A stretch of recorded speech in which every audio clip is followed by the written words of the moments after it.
Back where you came from. The shout cut through the hum of announcements at JFK like glass snapping in a crowded hall. Heads turned as Officer Reed yanked Amara Johnson's shoulder bag, spilling her passport and boarding pass onto the floor. Phones lifted. A gasp rippled when his hand ripped her blouse at the seam, fabric dangling loose against her skin. For a heartbeat, she stood frozen, eyes darting at the ring of strangers tightening around her. Mothers shielded children, a businessman whispered into his phone, and the red lights from the security cameras blinked like watchful eyes. Reed sneered, his voice echoing. No place for people like you in this line. Amara bent slowly, fingers trembling as she picked up the documents he'd thrown down, the navy cover of her passport now smudged with a boot print. She didn't answer him. She didn't need to. Every second was being captured by passengers who knew they were witnessing something bigger than a security check. But what she whispered next would make the entire terminal stop breathing. The whispers grew louder as Amara pressed the torn edge of her blouse together, the sting of humiliation burning hotter than the fluorescent lights overhead. Officer Reed loomed above her, arms crossed, waiting for her to break. What's the matter? No quick answers now. Thought you'd walk through here like you owned the place. His words dripped into the silence, each one cutting deeper than the last.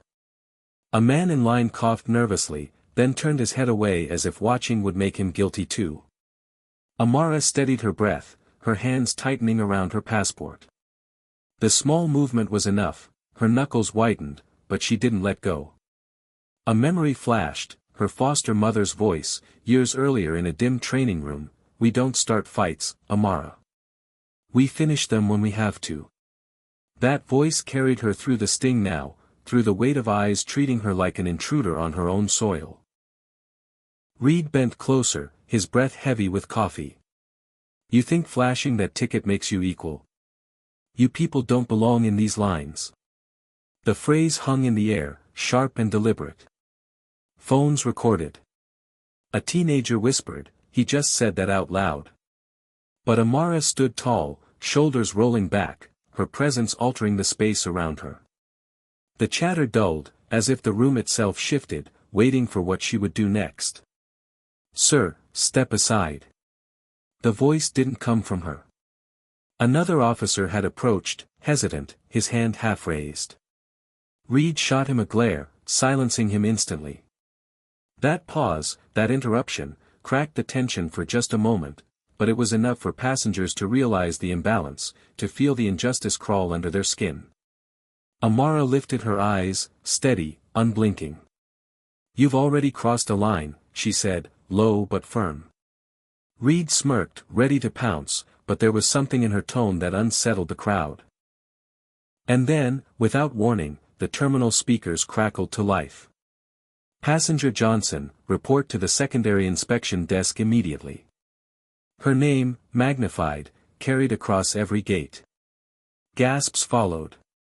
Reed's smile widened. The floor felt like it was falling from beneath her feet.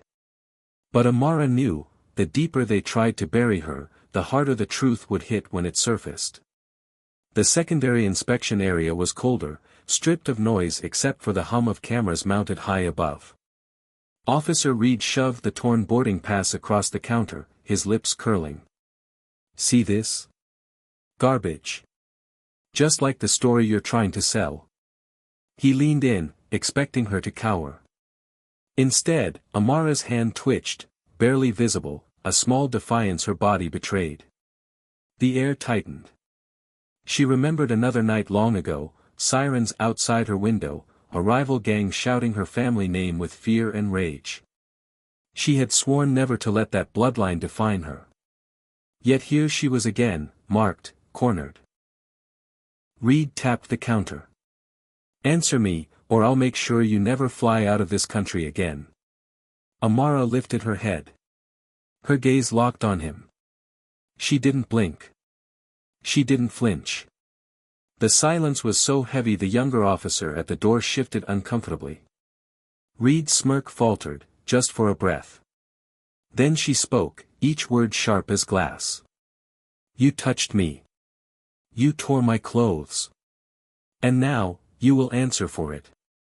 She stepped forward, her shoulders squared, and the atmosphere changed.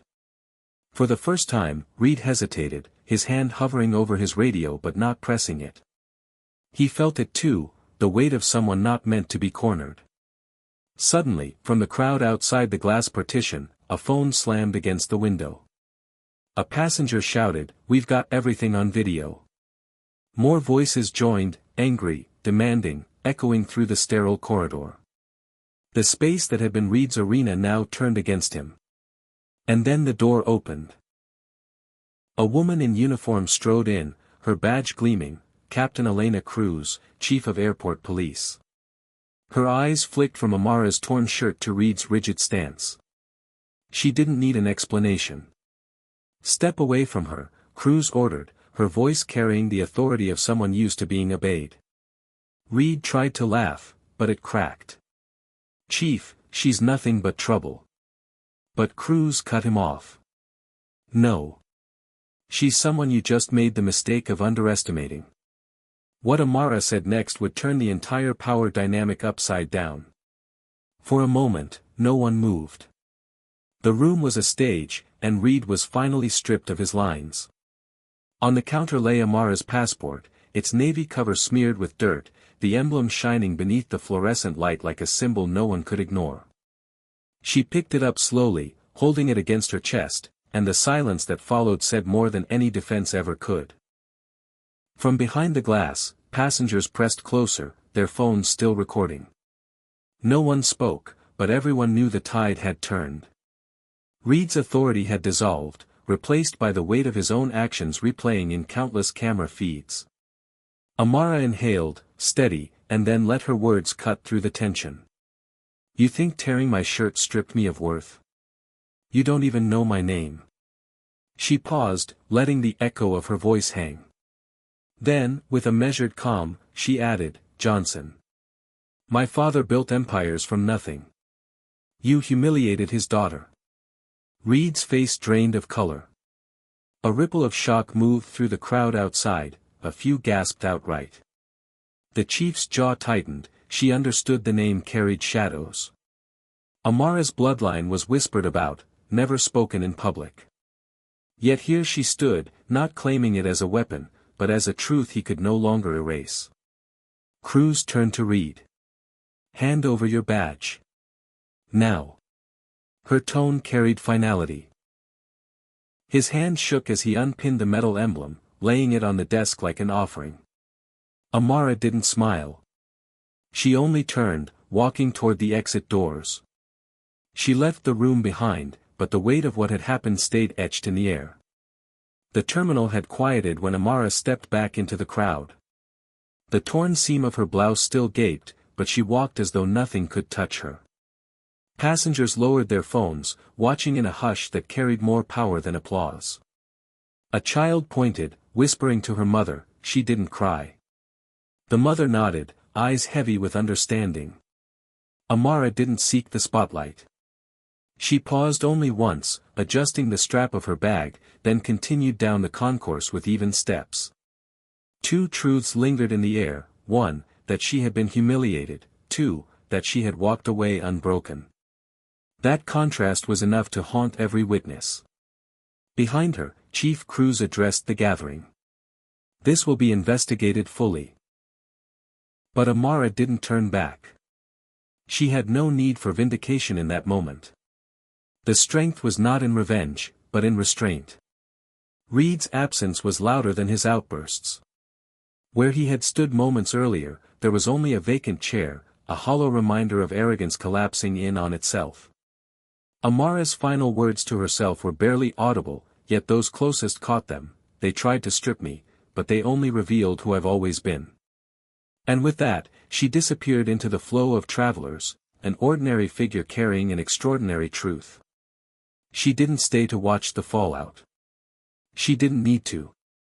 The airport itself would carry the memory of what happened, long after her flight was gone. True strength isn't in how loudly we fight back, but in knowing when to stand firm and let the truth reveal itself. Amara's silence carried more weight than any outburst, reminding us that dignity is not given, it's claimed. If you've ever faced prejudice, remember you're not alone, and your story matters. Share your thoughts below, and subscribe for more stories that honor resilience and expose injustice.